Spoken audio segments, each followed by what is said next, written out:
2 minute. আসসালামু আলাইকুম ওয়া রাহমাতুল্লাহি ওয়া বারাকাতুহু। মাননীয় স্পিকার, আপনাকে ধন্যবাদ। আমি মাইনুল হোসেন খান নিখিল, ঢাকা 14-187। আমার নির্বাচনী এলাকায় মিরপুর, শাহালি, দারুসালাম এবং রূপনগরে আংশিক নিয়ে এবং নদীর উপরে কাউন্দিয়া ইউনিয়ন নিয়ে আমার নির্বাচনী এলাকা।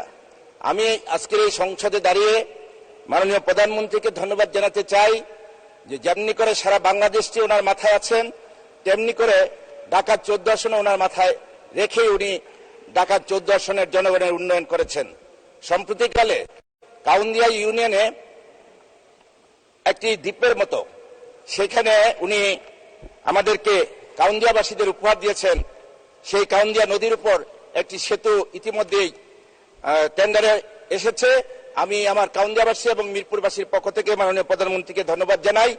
একই সাথে আমি মাননীয় সদস্য, জি গাবতলী বাস টার্মিনাল আমার নির্বাচনী এলাকা। মাননীয় সদস্য, আপনি যে নোটিশটি পড়ছেন সেটি নয়, আরেকটি আছে আপনার, গাবতলী বাস স্ট্যান্ড। জি, আমি ধন্যবাদ জানাচ্ছিলাম মাননীয় প্রধানমন্ত্রীকে যেহেতু বৃষ্টি হয়ে টেন্ডার এসেছে সেজন্য। গাবতলী বাস টার্মিনাল আমার নির্বাচনী এলাকা। পরিবহন খাতে একটি বড় অংশ এই টার্মিনালটি ব্যবহার করে আসছে।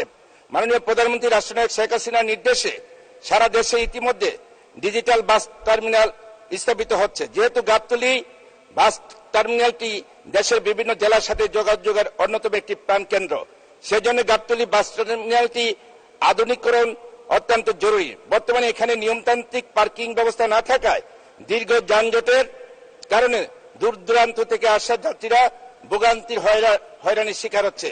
যদি গাবতলী টার্মিনালকে আধুনিক করা হয় তাহলে এই সকল অনিয়ম অব্যবস্থাপনা রোধ করা সম্ভব হবে বলে আমি মনে করি।